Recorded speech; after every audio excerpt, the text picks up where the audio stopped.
Bueno, yo que había preparado para hoy día, más bien que Manuel ha propuesto que se entregaron unos textos escritos, pero además del texto, que es un análisis de la relación del constitucionalismo latinoamericano, o sea, de la idea de un constitucionalismo americano y por qué será latinoamericano un constitucionalismo.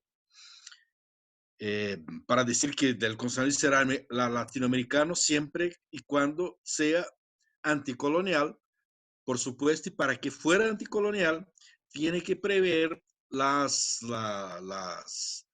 el mundo de América Latina fuera del sistema hegemónico.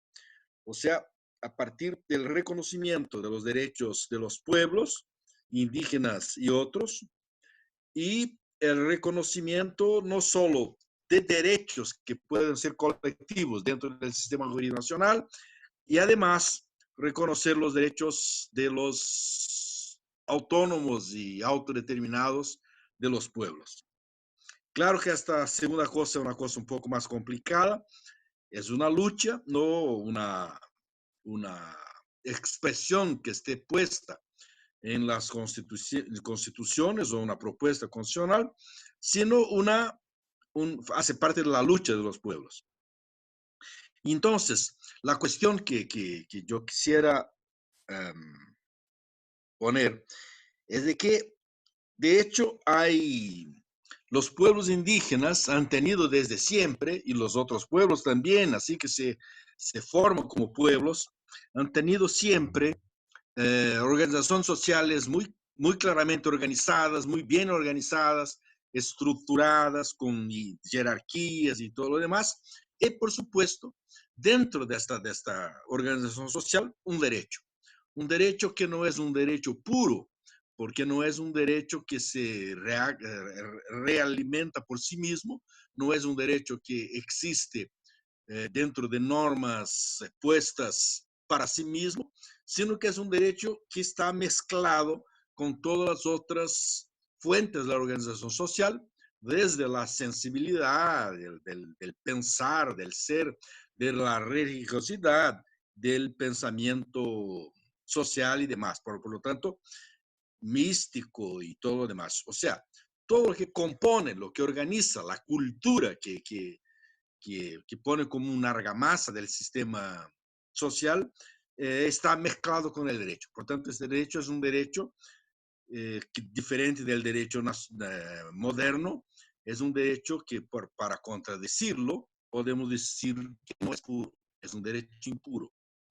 Pero ese derecho impuro es un derecho muy eficaz, porque tiene reglas de eficacia interna que mantiene el pueblo, a tal punto de que el pueblo es pueblo siempre y cuando se mantiene con esas reglas culturales y con reglas jurídicas que los mantienen. Bueno, cada pueblo tiene su mismo derecho y cada pueblo eh, organiza su sociedad como suele ser.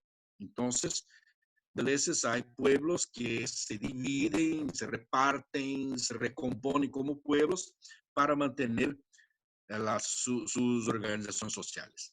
Bueno, este derecho, o sea, este derecho interno de cada sociedad, de cada comunidad, de cada pueblo indígena, no tiene que entrar en el sistema jurídico, en los sistemas jurídicos nacionales. No tiene que entrar en la pureza de los derechos jurídicos nacionales, porque entrarían transformados, entrarían rotos desde un punto de vista, porque se les purifica, o sea, se les saca todos los otros ingredientes que no son jurídicos propiamente dichos para la modernidad, como es los derechos nacionales, él entraría deformado. Entonces, no hay una idea, ni siquiera una propuesta de que estos derechos de cada pueblo entraran en los sistemas jurídicos. No, nada más que los sistemas jurídicos nacionales modernos no pueden meterse con el derecho local, con el derecho de los pueblos. Bueno, entonces, desde un punto de vista de los pueblos indígenas, hay dos cuestiones, y los pueblos indígenas han aprendido eso muy claramente en el siglo XX. Hay dos cuestiones. La primera, de mantener su propio derecho, o sea, mantener su propia sociedad, mantener sus estructuras sociales, culturales, como puedan. Y por otro lado, hacer con que los estados modernos les sean menos malos. O sea, que el derecho, y para hacer que los estados modernos sean domesticados, sean humanizados, tienen que ingresar en su derecho, en el derecho moderno, y producir cambios en el derecho moderno. Entonces, esta es la novedad, a mi juicio, no solo de la lucha indígena, de las organizaciones indígenas, como de su relación y del Estado propiamente dicho. Yo creo que, entonces, desde un punto de vista de los pueblos indígenas, aunque no esté tan claro para cada pueblo, pero está claro en muchos trabajos que se lee y otras cosas. Yo creo que David Copenhague lo tiene claro, pero no formula, no hace la formulación jurídica, sino que hace una formación más general. Y dice, bueno, los pueblos indígenas tienen dos cuestiones um, jurídicas, se puede decir. Una es la manutención de la juridicidad de su comunidad, o sea, la juridicidad propia, autónoma, que está impura, que está mezclada con las otras cuestiones de la cultura indígena. Y la otra cuestión, la segunda cuestión, es cambiar los derechos modernos para que los derechos modernos acepten la existencia y los derechos de los pueblos junto a los derechos modernos. Y esto se hace con el reconocimiento de derechos colectivos de pueblos para los derechos modernos. Porque la cuestión de la modernidad y la autodeterminación es que es la autodeterminación para la modernidad es sencillamente la autodeterminación de constituirse con Estado. Y si los pueblos no quieren constituirse como Estado, porque la constitución en Estado de un pueblo sería el rompimiento con su cultura y por lo tanto con su forma de organización social, con sus estructuras sociales. Entonces, como no quieren esta autodeterminación que la modernidad considera como la autodeterminación para constituirse en Estado, no hace parte de las reivindicaciones de los pueblos indígenas en ningún momento en América. Pero hace parte de la reivindicación de que los estados reconozcan que hay derechos colectivos sobre cosas que el Estado considera derecho, como por ejemplo a un territorio determinado. Bueno, entonces hay estas dos luchas, o una de manutención de un sistema y otro de para que ingresen en el sistema moderno derechos colectivos de los pueblos. Bueno, la manutención de los derechos comunales o sociales o indígenas o tradicionales es desde siempre. O sea, todas las luchas indígenas intentan ese punto, tiene este punto como base. Pero la lucha por las mudanzas, los cambios, las alteraciones de los sistemas jurídicos modernos es una lucha más o menos reciente. O sea, no es una lucha que esté presente, por ejemplo, este cambio de la modernidad, no es una lucha que uno pueda ver, por ejemplo, en las luchas de Tupac Amaru o en el siglo XVIII, en el final del siglo XVIII. No es una lucha que se pueda ver, por ejemplo, en las guerras internas, las luchas de los pueblos de las tierras bajas acá en Brasil. Tampoco es una preocupación que se puede ver en otros momentos históricos. Pero a partir del siglo XX, del final del siglo XIX y del siglo XX, estas cosas empiezan quedar muy claro. Y yo creo que en México es el local donde se empieza esta, el entendimiento de las necesidades de la manutención de las luchas internas en el sistema, y en los sistemas nacionales. Yo creo que Zapata lo encarna como el indígena que representa una lucha por cambios en la sociedad moderna.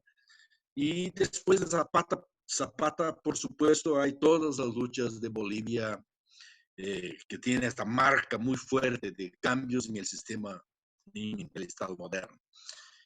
Pero se refuerza muy grandemente en la segunda mitad del siglo XX,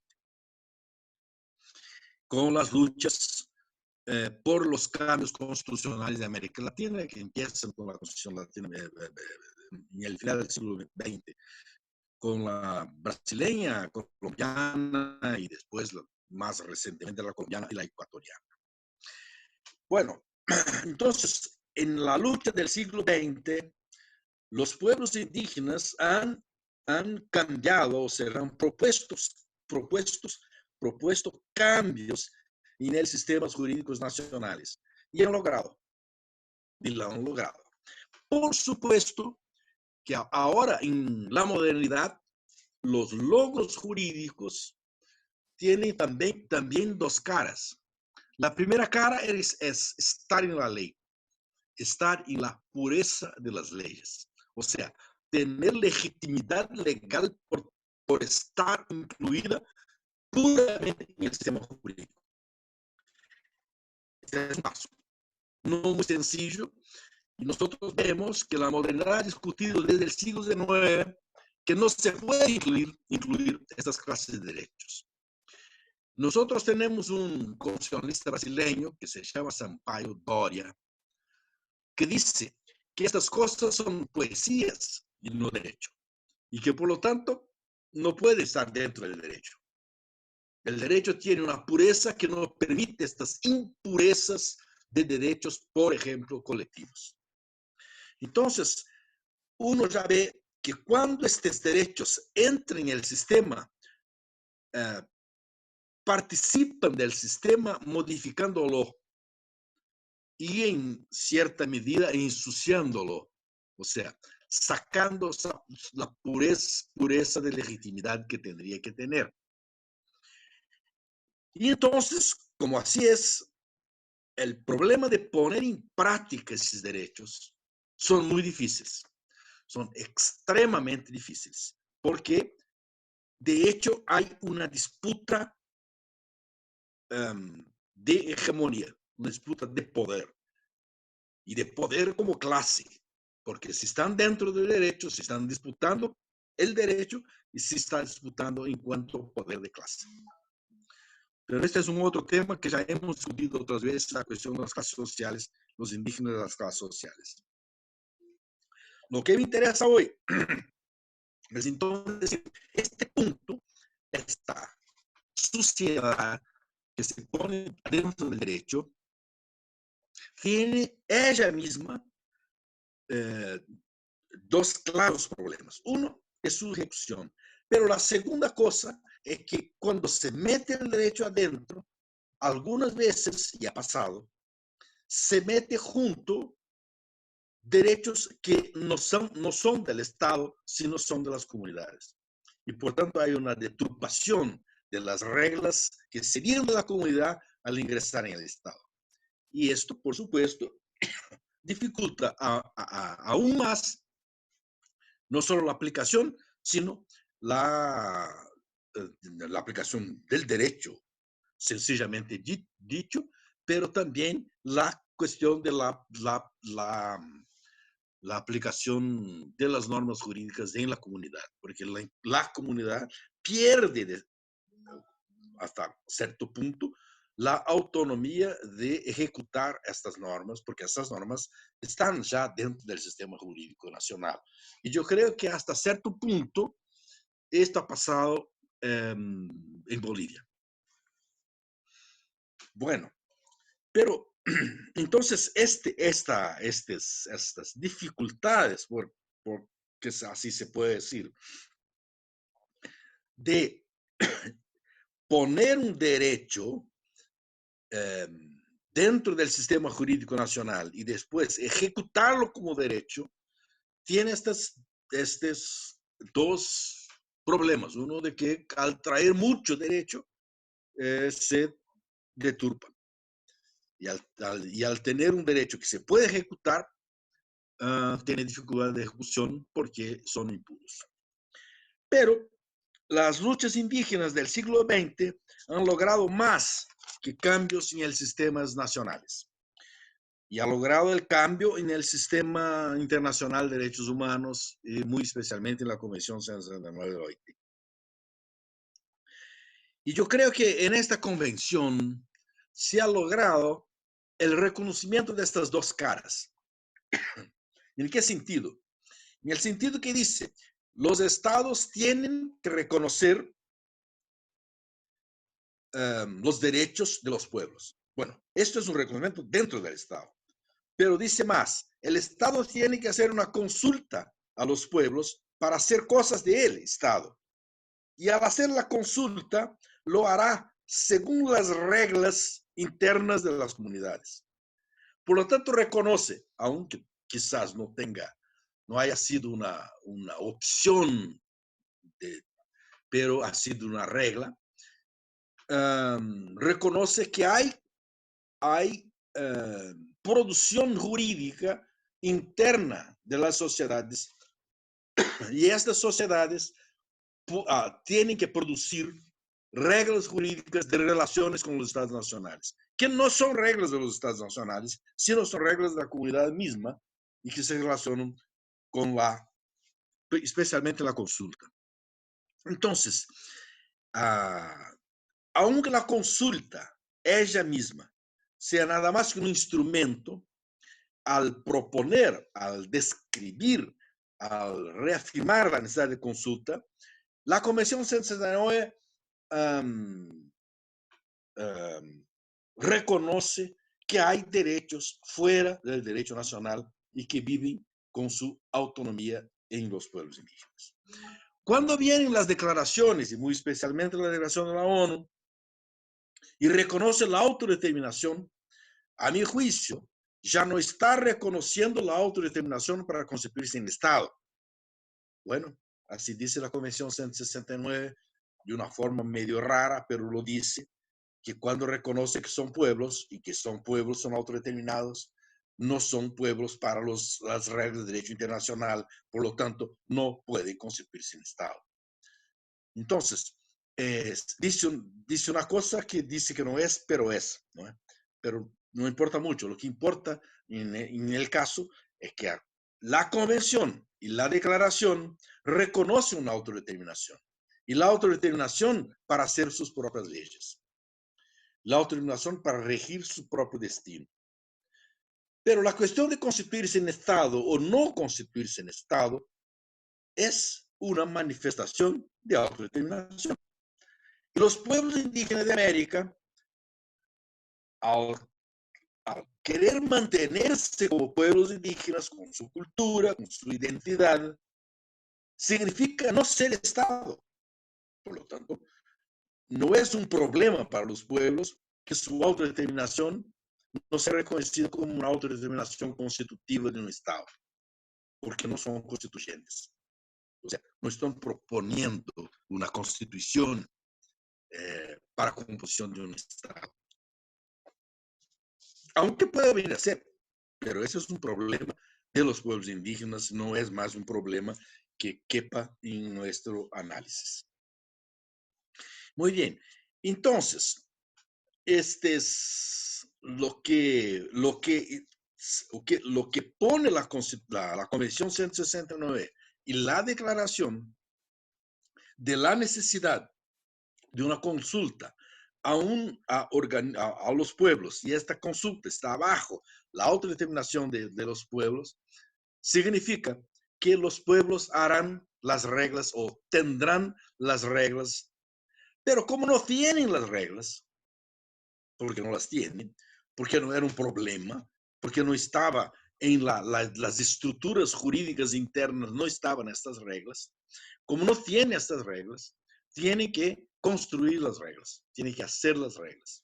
Y yo creo que hacer las reglas significa, está significando en América del Sur la organización y la proposición de protocolos de consulta.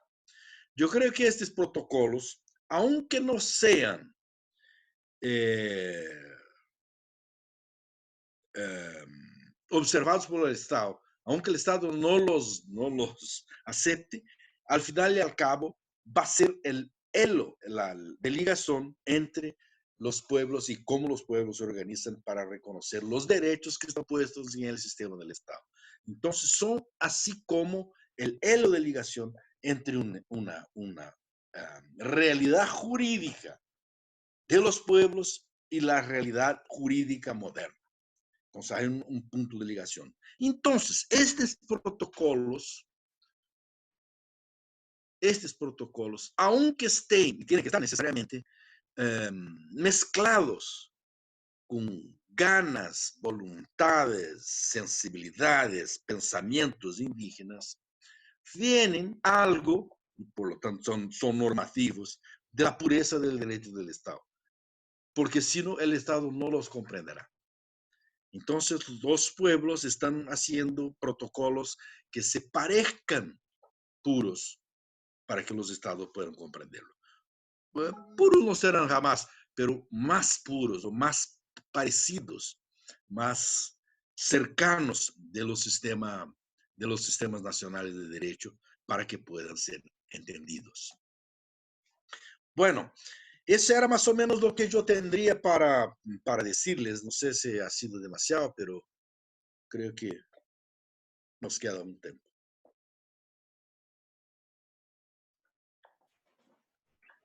Pero, gracias, profesor.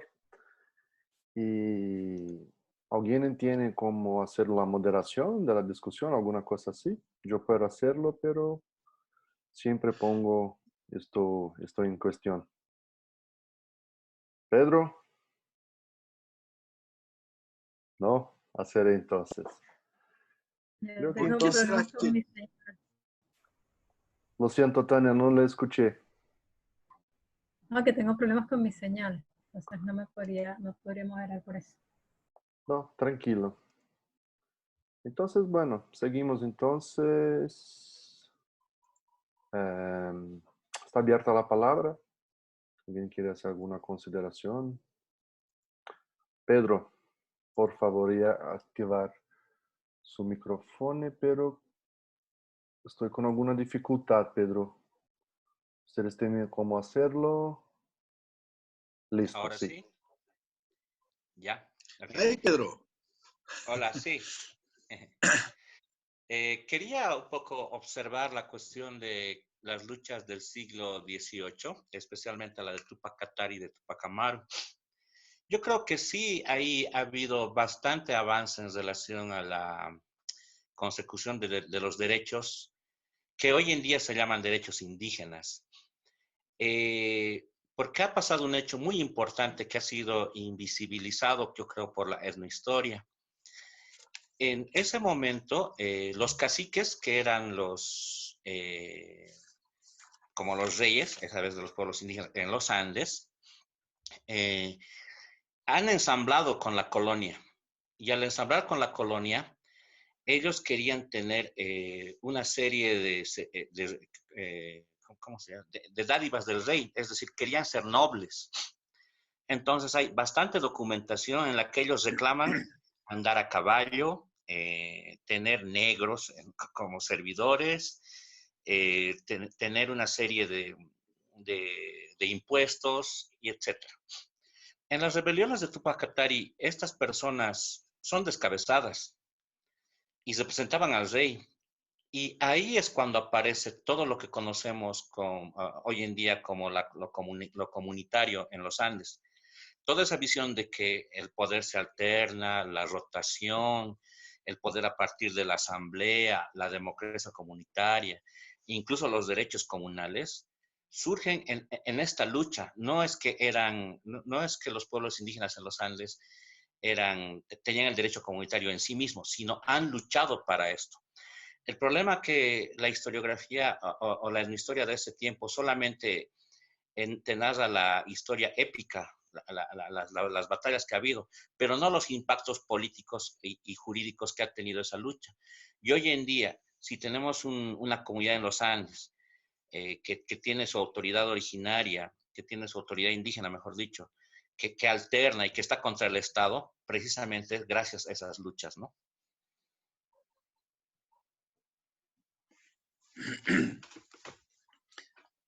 Bueno, si bien entendí, Pedro, tú dices que la lucha de Tupac Katari y Tupac Amaru del siglo XIX, final del siglo XIX, que yo creo que son las grandes luchas anticoloniales que tenemos en América del Sur, son ya luchas para cambio de Estado o no, son luchas por la organización de los pueblos como pueblos comunitarios o son por cambio del Estado.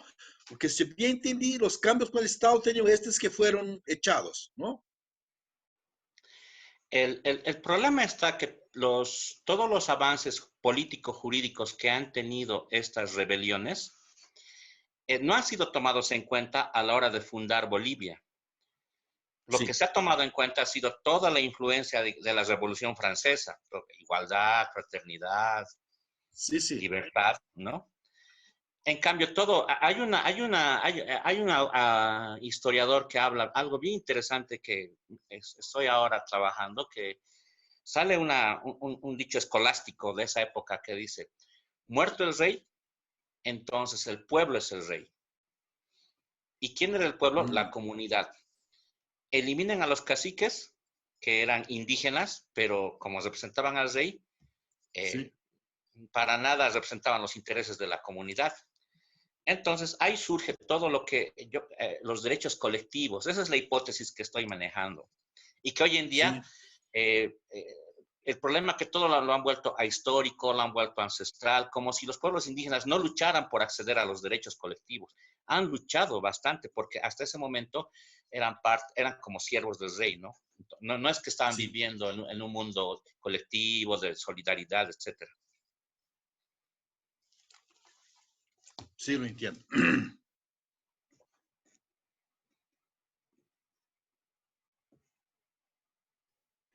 ¿Quieres hacer algún comentario, profesor? No, yo creo que lo entendí bien y creo que está muy bien lo que dice Pedro. Y que si lo entendí bien, es de que en esta lucha, que creo que es una de las más importantes luchas anticoloniales de América, lo que ha propuesto es un nuevo orden, un orden indígena y no un orden colonial, ¿no? Entonces, y por lo tanto, si hubiera vencido mantenido el estado de cosas, no sé si sería construido un Estado constituido, no sé si sería constituido un Estado a las reglas del Estado francés, sino que sería una cosa totalmente diferente. Sería un Estado, una organización social a partir de las comunidades. Eso más o menos era, Pedro. Efectivamente. Ya. Yo creo que Entonces, a partir de eso, o sea, se han negado la historia de los pueblos, especialmente de esta lucha, pero las instituciones que se han logrado han seguido y hasta ahora siguen.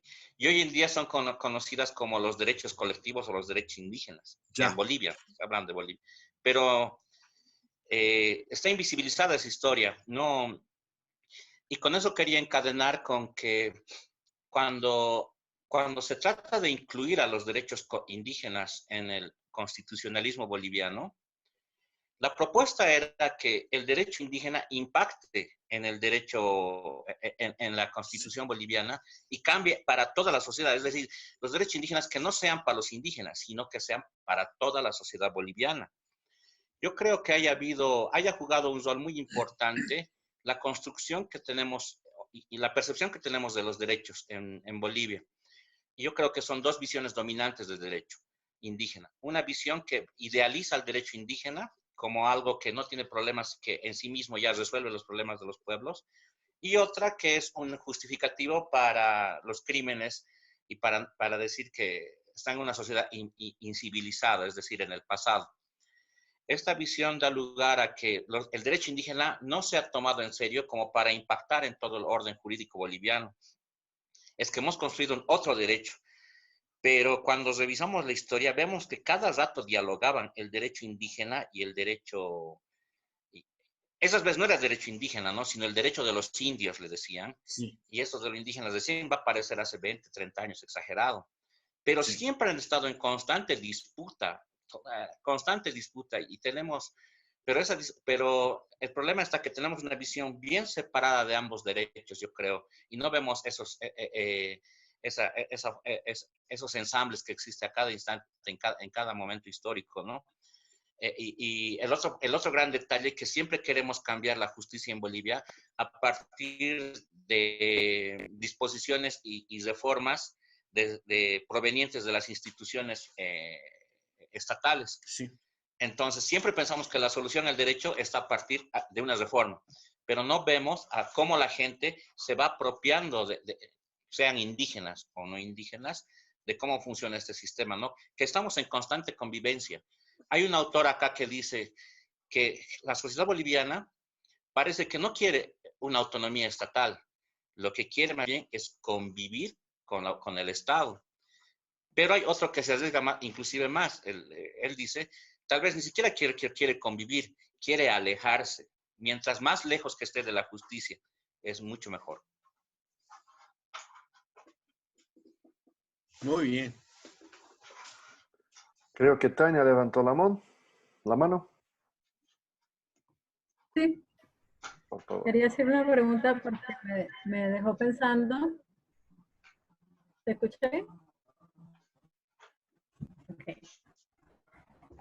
Me dejó pensando esa última frase que decía que los indígenas están haciendo protocolos que tienen algo de la pureza del Estado para que puedan ser entendidos, o de la pureza del derecho, ¿no?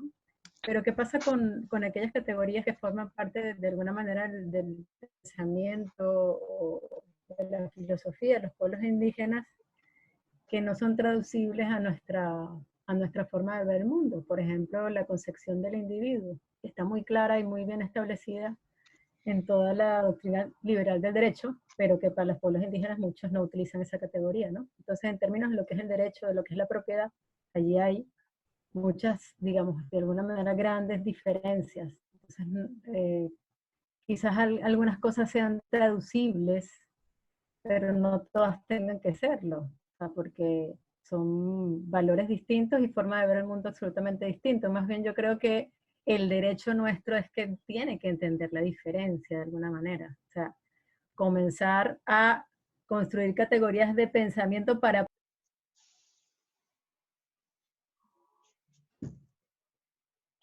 Creo que tuvo problema de conexión y salió. Tania.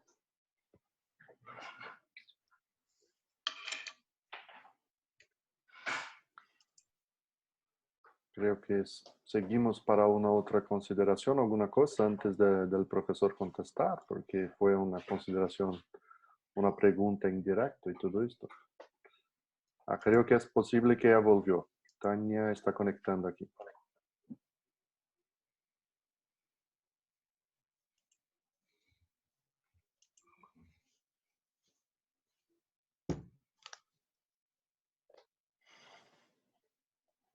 Solo como unos pocos segundos para conexión de su micrófono y creo que... Hola, le escuchamos de nuevo, Tania, por favor. Bueno, entonces creo que el profe lo ha trabajado en otro texto. Yo estuve leyendo un texto, no recuerdo el nombre ahora, pero un poco, yo creo que también la tarea de nosotros de alguna manera es que también el derecho puro comprenda esos otros derechos, ¿no? Y comprenda que no tiene que funcionar bajo sus lógicas, ¿no?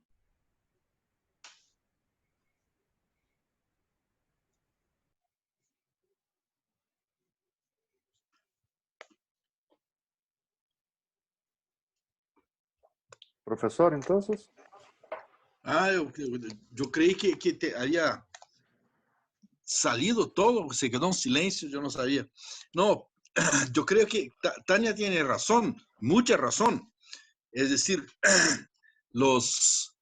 hay una incomunicabilidad entre el derecho que no es ético, que no es religioso, o por lo menos no quiere ser, con el otro derecho que está mezclado con otras fuentes humanas, ¿no es cierto? Y entonces se queda muy difícil para el derecho llamado puro, y lo digo, es llamado nomás, ¿no? Porque de puro tiene poco. Entender o aceptar las normatividades, las otras normatividades. Yo decía, Tania, es que para que pueda ser comprendido, los pueblos están haciendo protocolos que se parezcan con los derechos y que hablen un idioma que puede ser comprendido por el Estado para que pueda ser aplicado, porque es difícil aplicarlo aún así. Entonces, el problema es del respeto y aplicación. Y yo creo que han logrado traducir estas formas. ¿Por qué? Porque lo que están en los protocolos son las ligaciones, los enlaces que van hacia el Estado, porque el fundamento de la toma de decisión está con el pueblo. Todos los protocolos dicen más o menos eso, ¿cierto? La toma de decisión es nuestra y lo hacemos en nuestras comunidades. Y bueno, ¿y cómo lo transferimos al Estado? ¿Cómo le decimos al Estado? Es de una forma que el Estado entienda. Entonces yo creo que por detrás de los protocolos es que están los derechos así llamados impuros, ¿no es cierto? Están mezclados con la ética, con la religiosidad y yo qué sé, pero sí, yo creo que está muy, muy bien lo que dice Tania. Gracias, profesor. Gracias. ¿Alguien más? ¿Quiénes están, Manuel? Que yo no puedo ver. Están No sé. Tania, Amanda, Aurelio, Morales, Esteban, Erwin, José Daniel y Pedro. Ya, porque yo tenía una lista al lado aquí, pero ya no tengo. No sé qué ha pasado. Ahora creo que Cosas de la tecnología. Sí. Aurelio sí levantó la mano y Pedro después. Bueno, y después también José Daniel. Sí, hola, buenas tardes. Bueno, yo no soy especialista en el tema, pero la reflexión que me salta un poquito por lo que están debatiendo y por lo que, bueno, se ha dicho, pues es que, bueno, hay que considerar el proceso también histórico de relación entre los pueblos indígenas y el Estado las relaciones de poder que se establecen entre las comunidades y, como dice, no solo las indígenas, sino las que tienen sus propias formas de organización y el Estado. Y entender, pues, me parece que esta cuestión de la lucha por el reconocimiento de las propias formas de organización, pues también es una lucha de poder. Y entonces, pues las reflexiones que pues quisiera oír un poquito es, por un lado, pues esta situación de estar traduciendo mi manera de organizarme y mi manera de decidir al lenguaje del Estado, pues qué tanto también, o habría que problematizar qué tanto también eso significa ceder a la lógica del Estado para mi propia organización, ¿no? Qué tanto al yo estar transformando mis normas a la lógica del Estado, también transformo mi forma de actuar a la lógica del Estado, ¿no? Y entonces, finalmente no se logra tanto un mantenimiento de mis propias formas de organización, sino que se vuelve un híbrido entre lo que es la lógica del Estado y la que tiene la comunidad.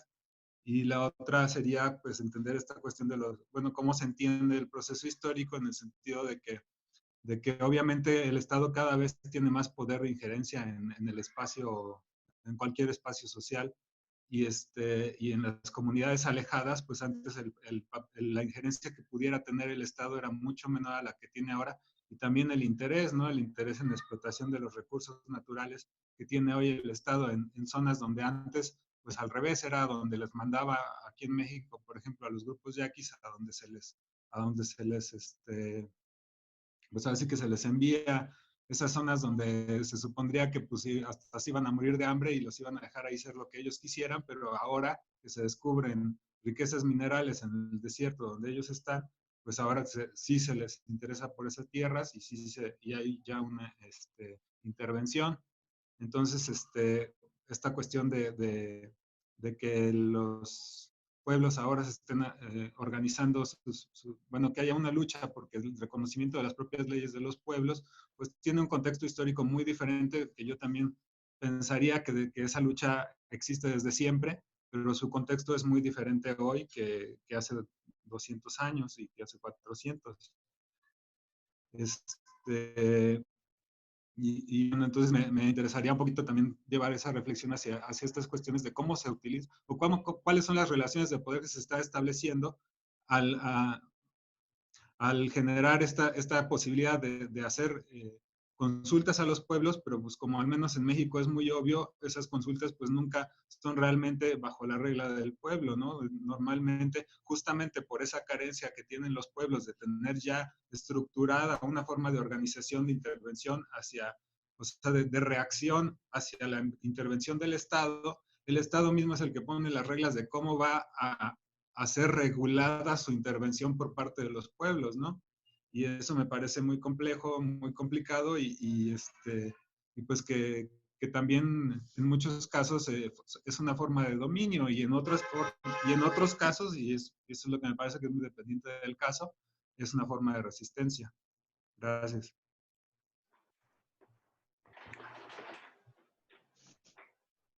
Por favor, profesor, ¿o prefiere que sigamos en bloques?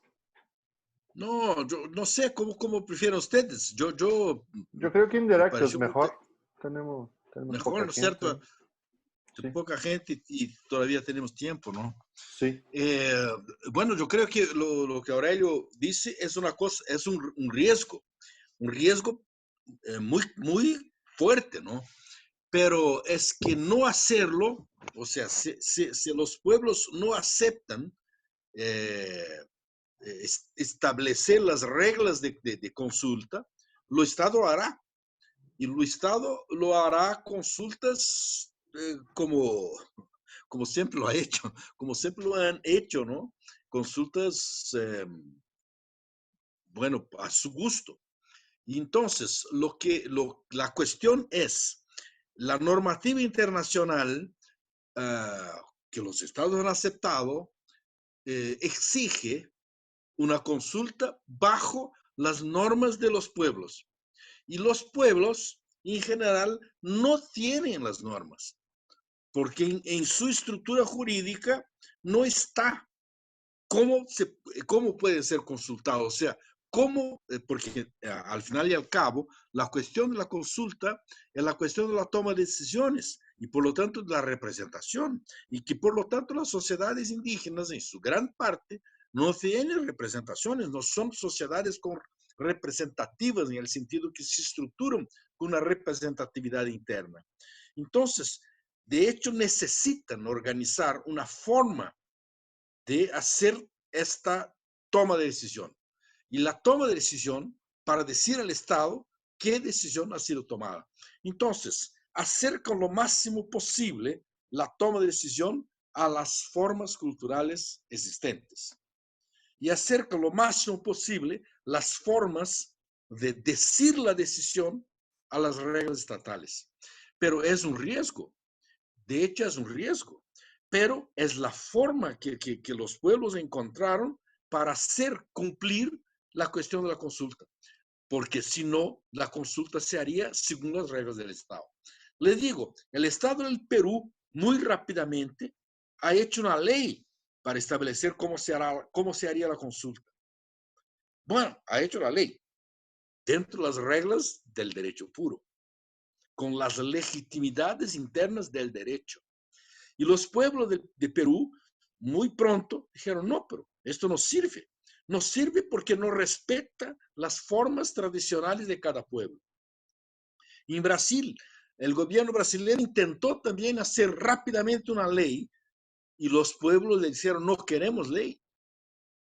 No queremos ley, porque la ley va a ser una ley formada en un sistema que no es nuestro sistema y que por lo tanto va a tener va a tener las condiciones del Estado. Entonces, no es que, de hecho, Aurelio, es un riesgo, pero es un riesgo exactamente porque los estados están cada vez más cercanos a los pueblos y cada vez más intentando explotar sus territorios.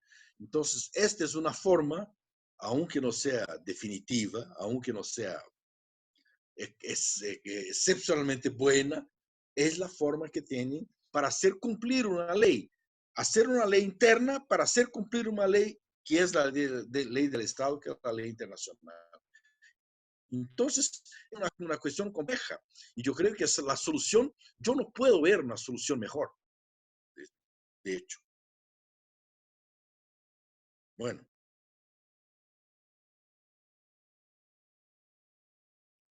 Pero nada más rápido, podría ser, bueno, no sé si también habría que ver el tema de las autonomías, ¿no? Y la autonomía entendida como provocar que la ley del Estado solamente se limite a respetar la autonomía del pueblo, pero ya no a pedir que el pueblo, que la comunidad le dé cuentas de cómo toma decisiones o sea, no sé si me estoy explicando, o sea, autonómicamente es, tú eres dueño ya, tú decides qué sucede en tu espacio y cómo lo hagas, ya es tu forma de hacerlo y yo tengo que respetar eso, ¿no? Sí, pero el problema es cómo comunica. Cómo el pueblo comunica la decisión. Es que en tu juicio, y yo estoy de pleno acuerdo, coincido contigo, de que el Estado no tendría que meterse. Pero el problema es que el Estado se mete. Ese es el problema, ¿no? Porque cuando, como decías tú, si el Estado dice, bueno, que se mueran por allá nomás, pues se queden. Está bien. Es la mejor solución, la mejor situación para los pueblos. Pero cuando el Estado se mete, cuando el Estado quiere utilizar el minerio del desierto, bueno, ahí tenemos problema, porque él va y utiliza. Entonces, esta es las consultas es una forma de, por lo menos, intentar que que el Estado no lo haga sin conocimiento del pueblo, sin el reconocimiento y sin la autorización del pueblo. Pero es muy difícil. De hecho, es muy difícil.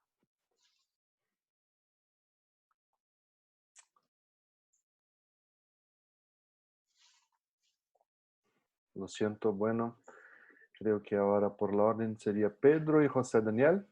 ¿Así lo es? Por favor, Pedro. Bien.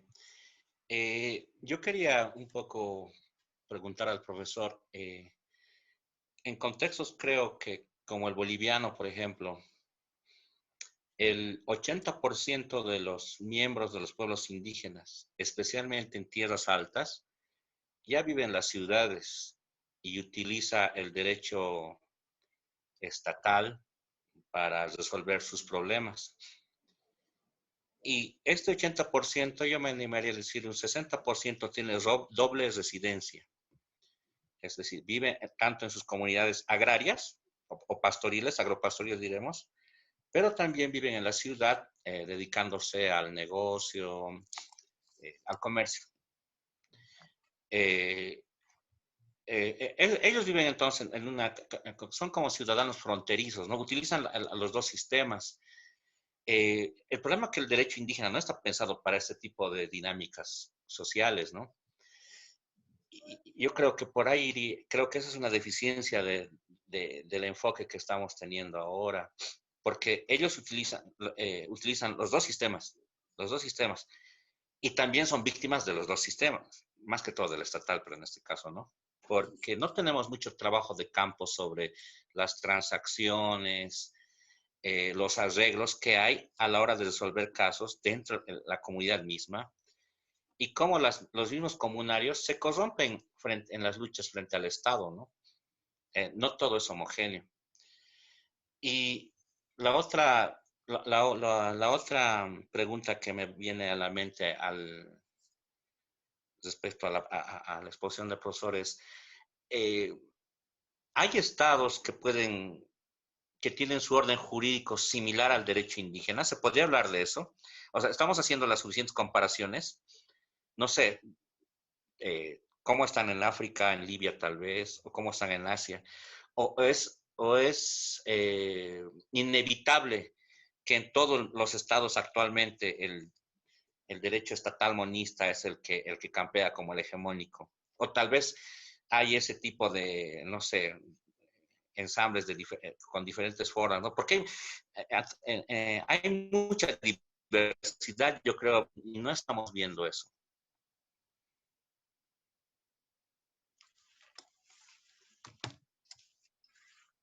Sí, Pedro. Yo creo que tú propones dos cosas muy complejas. Vamos por partes. Yo creo que los indígenas, este 60% del 80% de la población indígena boliviana especialmente, que tú llamaste de fronterizo, ¿no? Porque están entre la frontera o están los dos, o a lo mejor a veces y ninguno, ¿no?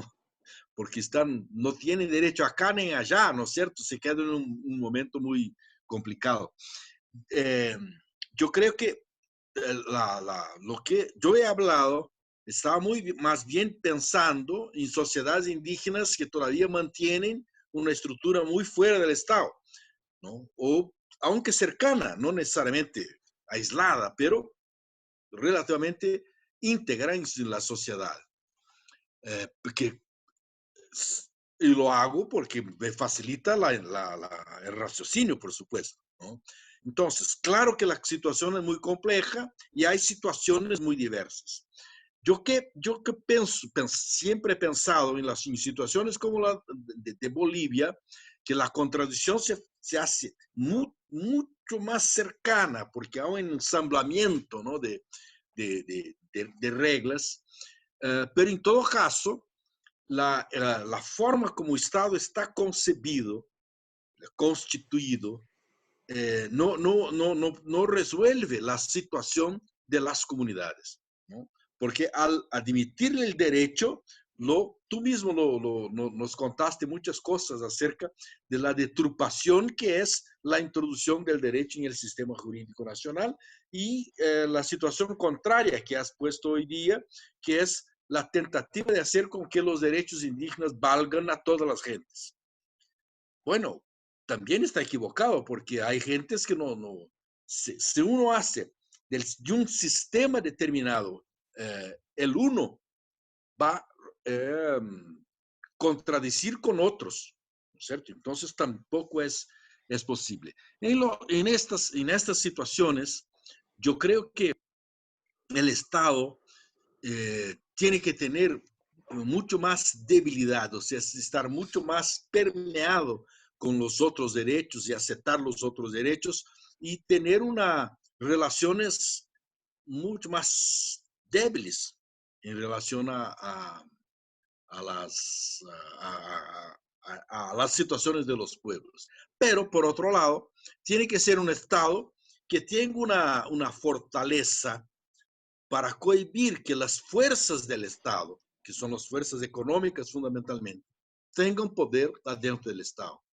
Entonces, yo creo que la experiencia boliviana que ha empezado con la Constitución de 2009 es una experiencia y que todavía sigue, ¿no? Porque no es porque Evo que la experiencia se paró, la experiencia sigue porque es una contradicción, hay una lucha de poder ahí, ¿no es cierto?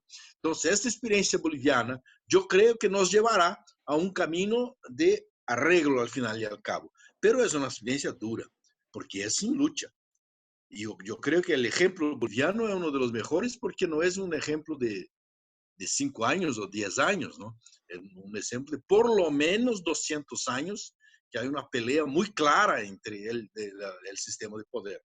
Entonces, yo pienso es que en esta disputa de los 60%, ¿no?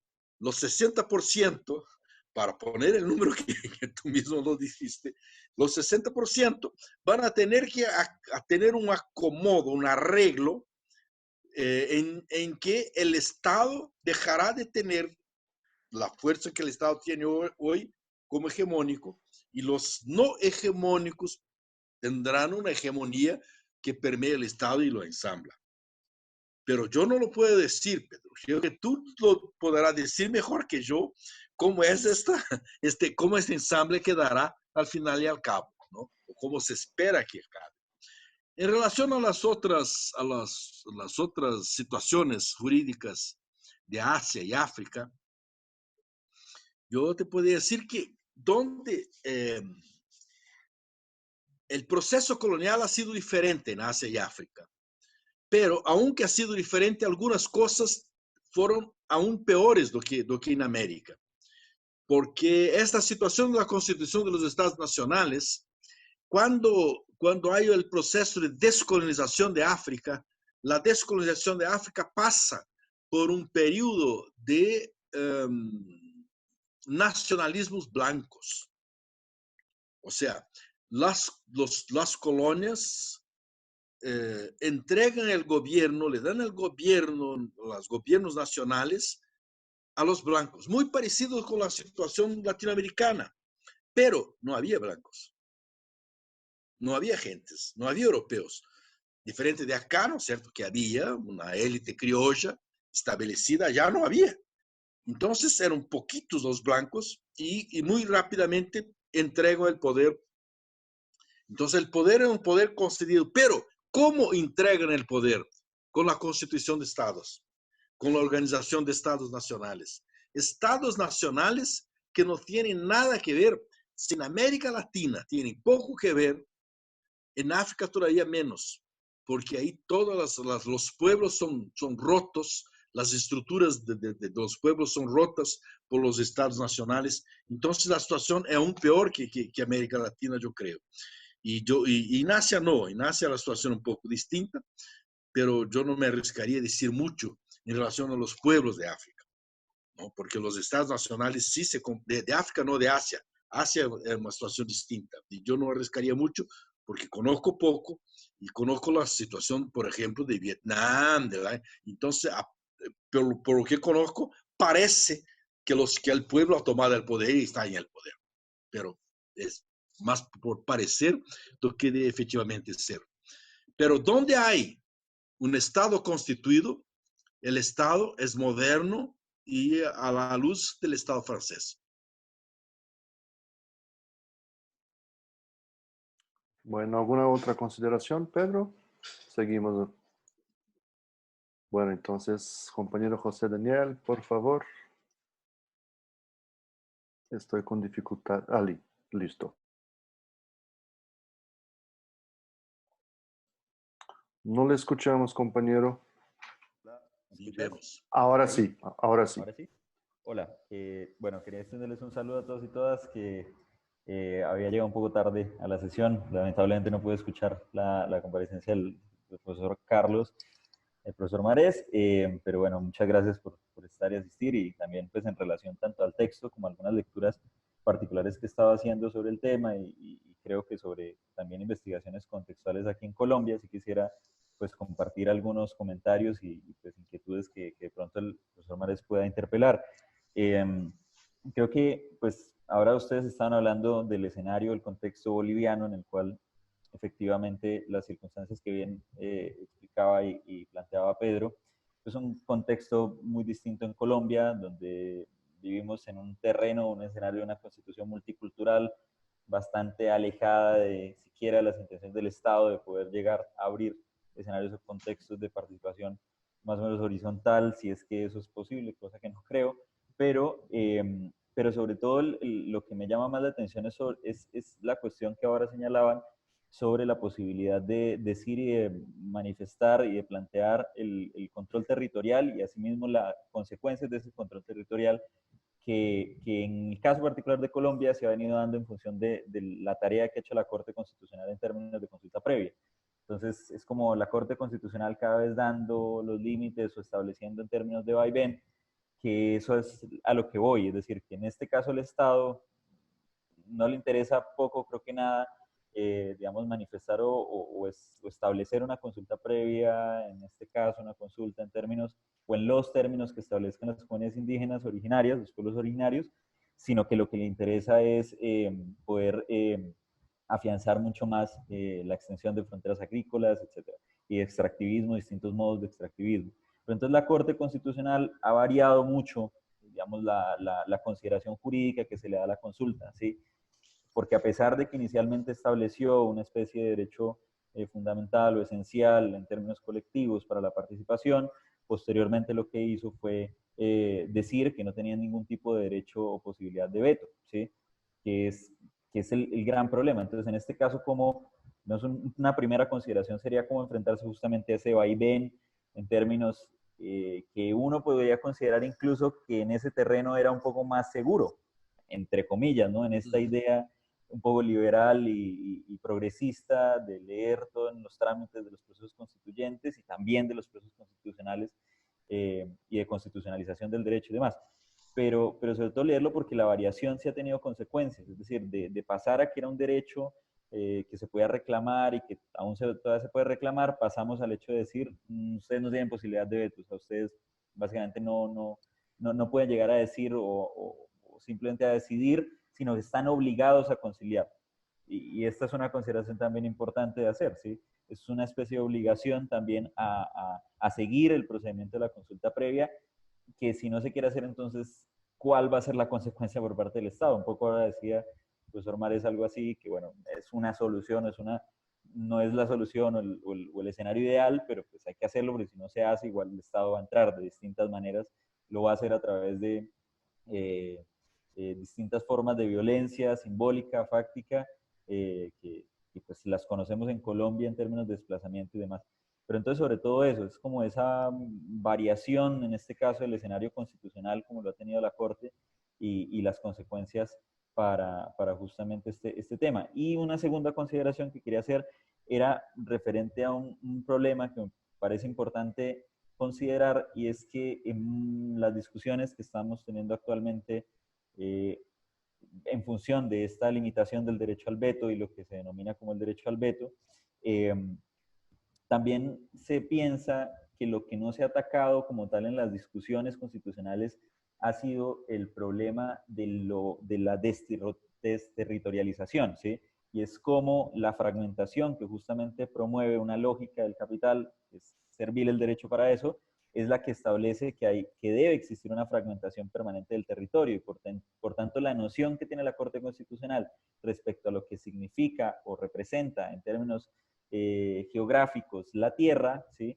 Pues está fragmentada en esta idea de suelo, subsuelo, del uso que debe tener cada uno de estos elementos fragmentados. Entonces, quería saber cómo lo veían tanto los compañeros de distintas latitudes nuestramericanas, cómo lo ven, lo piensan, lo leen en términos de esa fragmentación, sobre todo porque aquí me parece muy problemático en Colombia que no hemos podido discutir eso, es decir, eso es algo que no se ha podido discutir muy bien en términos de la discusión constitucional y que creería que es un aspecto fundamental importante porque si el Estado sigue siendo el dueño del subsuelo, como lo es en Colombia, en términos de propiedad, de lo que detenta y ostenta el Estado con eso, pues efectivamente estamos ante una talanquera muy difícil de superar en términos, o por esa vía, digámoslo, constitucional. Bueno, el profesor Mares tuvo un problema de conducción. Está como congelada aquí ahora su imagen. Estoy como que cambiando... No.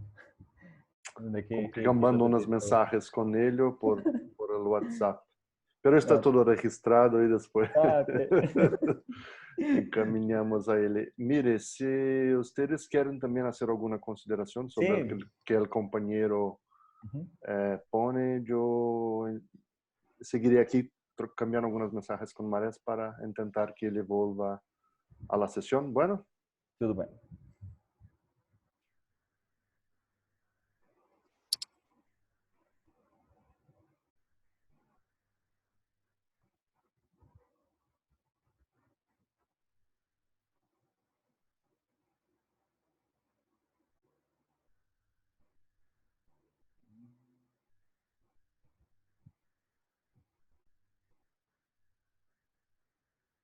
Hola, José Daniel.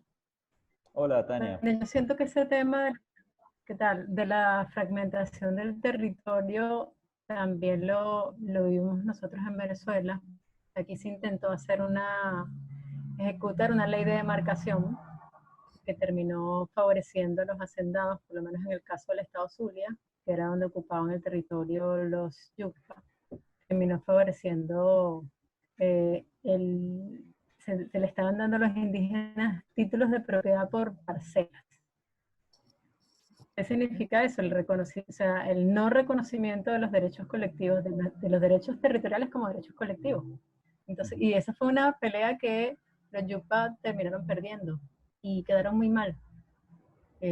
Bueno, varios de los líderes de las luchas fueron asesinados y varios miembros de las comunidades.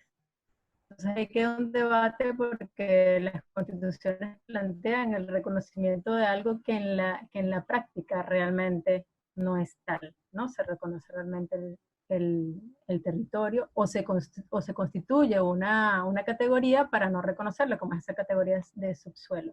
Entonces eso es una pelea que hay que seguir dando.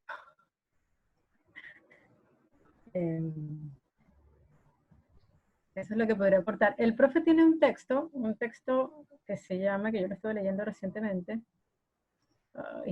sobre autosuficiencia del derecho. Es un compendio que hace Milka Castro y tiene ahí una reflexión muy interesante sobre el tema de los derechos colectivos. Se llama Antropología de Derecho, Crítica a la autosuficiencia del derecho, que puede dar ahí como algunas luces para todo ese debate que surge entre esa concepción de la propiedad privada y la explotación de la naturaleza, que es como muy propia del derecho moderno, occidental, y estas otras concepciones donde incluso no existe el tema de la propiedad individual dentro de lo que son los derechos colectivos, ¿no? Y que si el profe no llega, pues puedes leer algunos materiales del profe. De hecho, tuvo inconvenientes para comenzar la reunión. Muchas gracias. No, muchas Pedro, gracias. ¿tú nos quieres compartir algo sobre el territorio? ¿Cómo resuelven eso en Bolivia, Pedro?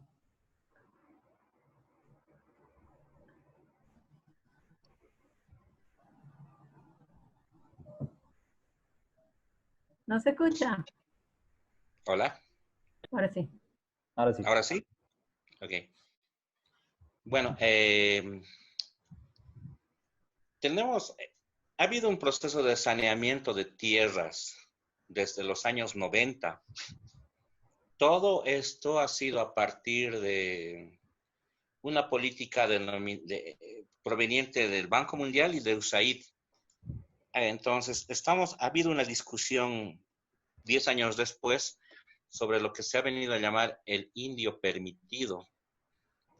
Es decir, aquella persona, o sea, que te dan derechos culturales para que te integres al mercado, siempre y cuando no critiques al mercado.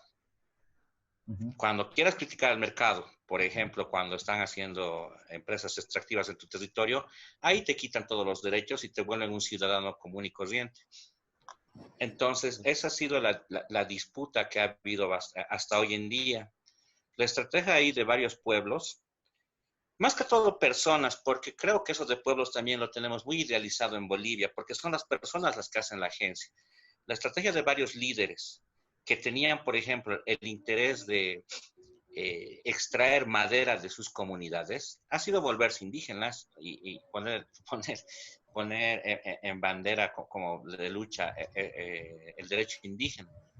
Lo interesante está que en el proceso de su lucha han empezado a llenarse de una conciencia, de una solidaridad, de conciencia colectiva, es bien interesante sus historias de vida de estas personas, que en un inicio parecería que han luchado solamente por intereses individuales y de pronto terminan siendo como los paladines de la reivindicación de los derechos colectivos. Eh, Más bien en Bolivia yo no tengo registrado ningún asesinato de líder indígena por este tipo de luchas. En el peor de los casos han sido arrestados o aprendidos. Y creo que eso es positivo, ¿no? En relación a la región. Pero ahora lo que tenemos es personas que están defendiendo derechos individuales dentro de las comunidades, utilizando derechos colectivos. Está bien complejo, yo creo que hay que hacer bastante investigación y dejar de lado muchas categorías que idealizan y que no nos dejan ver toda el agua que está corriendo bajo el puente. Eso.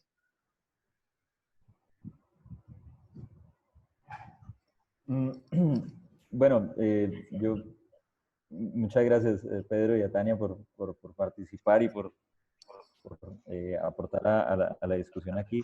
Yo creo que lo que dice Pedro también me parece muy importante porque justamente los fenómenos, yo creo que de ubicación en términos colectivos de pueblos originarios, en el caso de Colombia, en el caso particular del norte del Cauca, han sido justamente reivindicación del control territorial, pero ese control territorial tiene unos matices jurídicos y de juego también en términos estratégicos y de posicionamientos respecto al tema de la propiedad privada, por ejemplo, en términos de la ampliación de los resguardos. Resguardos, digamos en este caso en Colombia, la figura jurídica justamente que se estableció desde el Pacto, Tratado Internacional de la OIT, y de ahí en adelante empezó a hacerse hablarse de resguardo, y la ampliación de los resguardos se ha dado a través de propiedad privada, es decir, entre comillas, como de cómo el resguardo puede comprar una propiedad y va agrandando, digamos, el resguardo. Entonces, hay una serie, digamos, como de zonas importantes por ver en esos términos, ¿sí? Y yo creo que hace parte y obedece un poco a la discusión, a la relación en eso. En cuanto a lo que mencionaba sobre el tema de líderes, pues bueno, en Colombia creo que somos un ejemplo de todo lo contrario. La violencia sistemática justamente contra líderes ambientales y sociales ubicados en territorio, que son los que han padecido justamente una persecución y una violencia que ha llevado no al exilio, a la muerte, clara y directamente. Entonces, pues bueno, eso hace parte de un contexto distinto, digamos, en ese aspecto que eso creo lo veo yo favorable que sea así, en el caso de Bolivia. Y también lo que comentaba Tania, creo que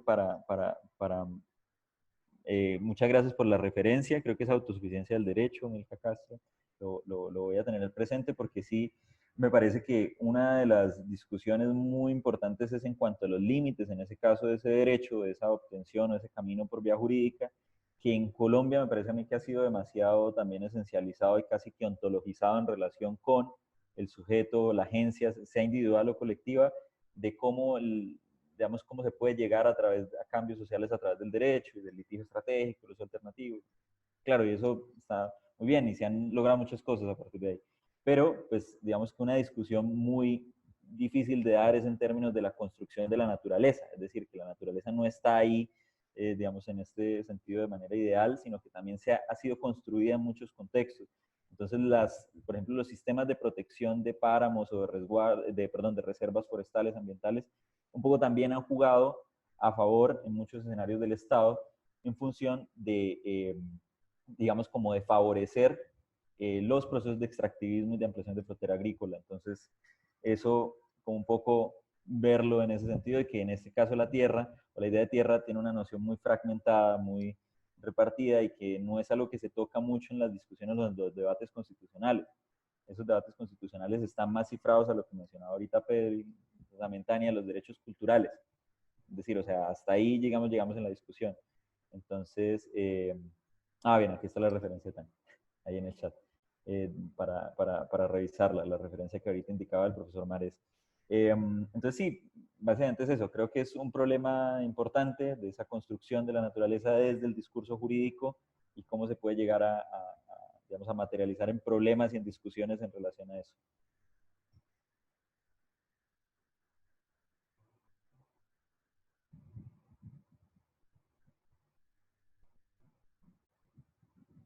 ¿Alguien?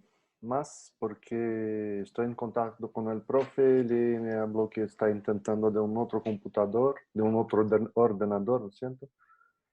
Y creo que con algunos problemas.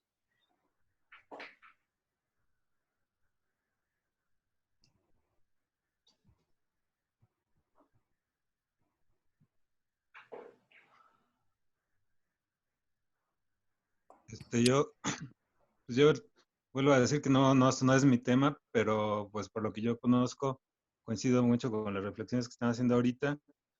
Me parece que es importante pues considerar que las leyes pues no tienen un uso, o sea, las leyes siempre pueden tener un uso, ¿cómo decirlo? Pueden ser manipuladas, volteadas y que pues el Estado cuando su interés es intervenir en territorios eh, con comunidades indígenas o con autoorganización, pues siempre buscarán la manera de dar vuelta a la ley que esté protegiendo a ese territorio. Aquí en México hay casos por ejemplo, tierras que estaban protegidas. Viene una minera interesada en explotar esa tierra y ya sea que estaban protegidas porque eran tierras comunales o estaban protegidas porque eran tierras de protección de la naturaleza, o sea, como espacios protegidos de naturaleza. Y entonces lo que hicieron pues fue que primero la empresa minera le da, ¿cómo se dice? Parte de las acciones a ciertos políticos y después estos políticos a la hora de generar leyes pues cambian el uso de suelo o cambian los límites de la comunidad que tiene ahí autonomía y a partir de esos cambios no modifican o no interfieren en la autonomía de la comunidad, pero le quitan ese espacio de dominio y entonces ese espacio sí lo pueden usar, como decían, pues para la explotación del subsuelo, que ese, pues aquí en México también, hasta donde yo sé, es, es una prerrogativa del Estado y no de las comunidades. Entonces, pues era parte también de la reflexión que yo estaba preguntando, pues eh, el, el hecho de que se hagan leyes que implican, que permitan la decisión por parte de las comunidades sobre lo que se hace en sus tierras, pues no es en sí mismo positivo o negativo. Lo que va a ser positivo o negativo es cómo se use, qué uso se haga de esa norma, pues igualmente aquí en México hay muchos casos donde se ha hecho la consulta y eso yo supongo que se repite en todos los países, se consulta a la comunidad, pero justamente por el hecho de que la comunidad no tiene una estructura de formulación de consultas tan consolidada, en muchos casos, pues es el mismo gobierno el que organiza la consulta y el que termina generando las propias lógicas a partir de las cuales se va a reflexionar la consulta y terminan pues haciendo, nada más justificando su propia acción o en otros casos la consulta se hace ya cuando ya se está llevando a cabo el proyecto, cuando ya se está interviniendo o en otros casos, por ejemplo, damos mucho por sentado que los pueblos van a proteger sus territorios. Aquí en México ahorita está el tema del Tren Maya, de que están haciendo una línea de tren que va a cruzar por varios estados de la República y que va a atravesar muchas comunidades indígenas del sur de México, de los mayas, y se está dando por sentado que el maya va a defender su territorio y no va a querer que el tren pase por ahí. Sin embargo, el discurso del gobierno, pues de que este tren va a llevar progreso, que va a llevar medicina, que va a llevar trabajo, pues está permeando mucho en mucha cantidad de grupos mayas para, para apoyar el proyecto y no para negarlo, ¿no?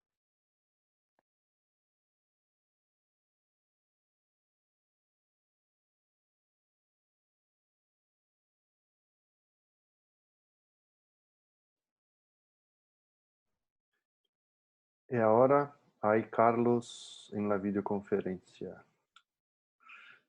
Vamos, mira Pedro, por favor, en cuanto miramos si es posible que el profesor participe de nuevo. Pedro, por favor.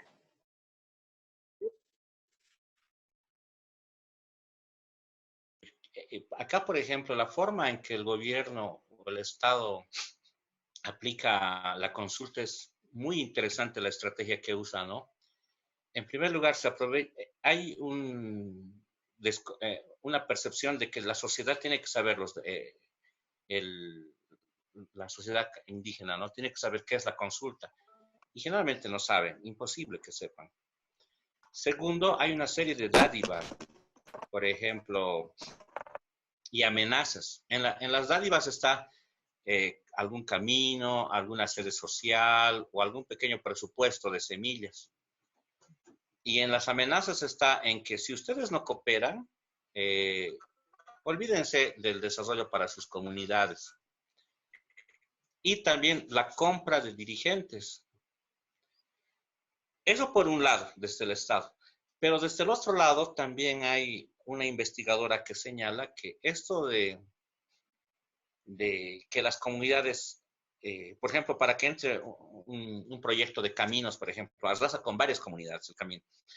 Entonces, ella señala que las comunidades están divididas en sí. No es que el Estado las ha dividido solamente. Parece que es una constante en muchas comunidades, especialmente acá.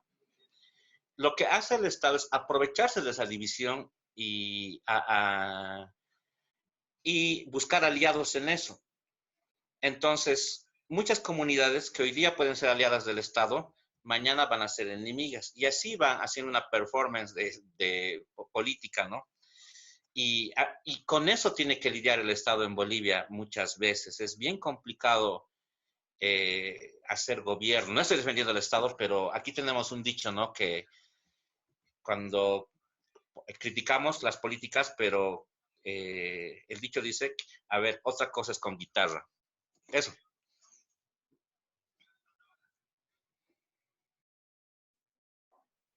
Bueno, el profesor está de nuevo aquí, pero creo que su imagen está como que paralizada. Profesor, ¿nos escucha?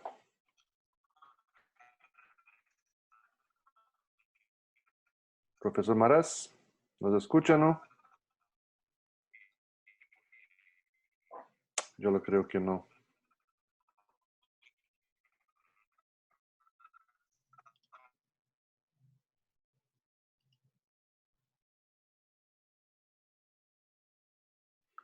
Bueno, creo que salió Está ahora. silenciado. Sí, salió ahora sin micrófono, pero creo que volvió ahora. Bueno, listo. ¿Alguien alguna consideración?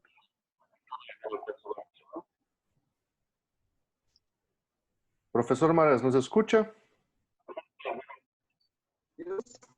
Você me escuta? Muy mal, con muy mala calidad, profesor. Entrecortado. Sí. Con muy mala calidad el sonido y la imagen también. Pero si nos escuchas, por favor, conteste todo lo que hablamos en los últimos minutos.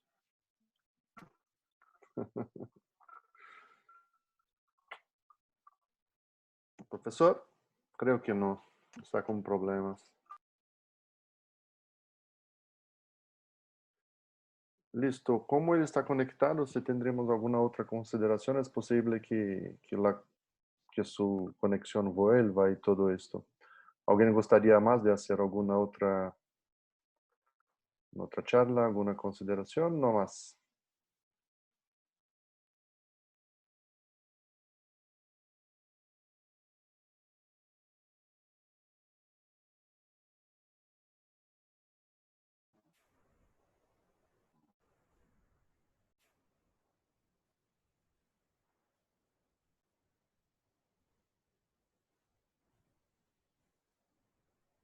Pues que muchas gracias a todos por organizar el seminario y al profesor por su charla y a todos los presentes. Yo lo creo que sí. Creo que ahora hay una otra presencia aquí de Carlos. Hay dos Carlos. Profesor, ¿nos escucha? Agora você está me escutando? Ahora sí, lo escuchamos perfectamente. Sí. Tania ya estaba haciendo como una charla de cierre y el profesor vuelve con una fénix, ¿no?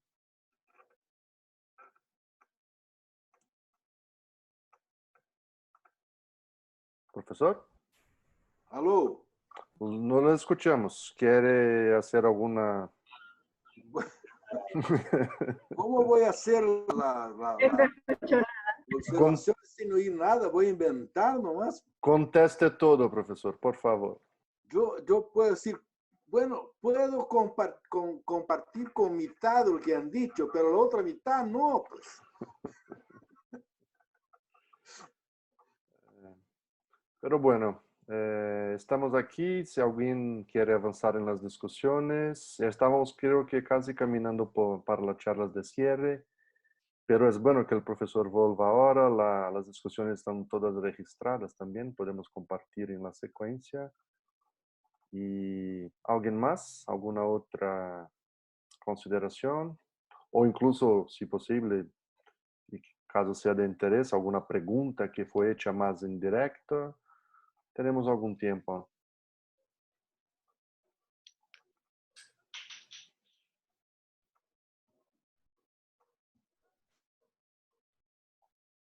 Bueno, yo quisiera agradecer a todos, ¿no? Creo que ha sido, aunque problemas de técnicos aquí de mi parte, yo creo que mi internet anda, ahora estoy en otra computadora, pero la computadora es una computadora chica y muy mala. Entonces no logro hacer una conexión muy buena. Pero yo creo que se puede intentar. Yo no he intentado mi computadora principal porque no he logrado, pero vamos a, ¿cómo es la idea? ¿Seguir con estas charlas? ¿Cuál es la programación ahora? Tendremos como en el primer jueves de abril, tendremos una otra sesión del seminario y así avanzamos. Tendremos como también en los 15 días una reunión organizativa y así avanzar en las discusiones. Y se va llamando por WhatsApp. Sí, sí, por correo y por WhatsApp. Ya. Entonces, bueno, desde mi parte, un gran honor, una gran alegría estar siempre en el primer jueves con ustedes. Creo que, aunque con los problemas técnicos, avanzamos en la discusión. Para mí es siempre un gusto escuchar al profesor Marés y todos y todas ustedes también. Dejo desde mi parte un gran afectuoso saludo y un gran abrazo y seguimos. Y por favor, quiere hacer alguna charla de cierre también, por favor, la palabra está abierta. Listo, solo chao con las manos entonces. Todos. Ustedes no me ven, ¿verdad? No, pero estamos todos con las manos arriba Sí, haciendo chao, profesor. Yo los veo a todos ahora. Yo veo, ¿no? Ahora sí. Chao, chao. Un gran abrazo.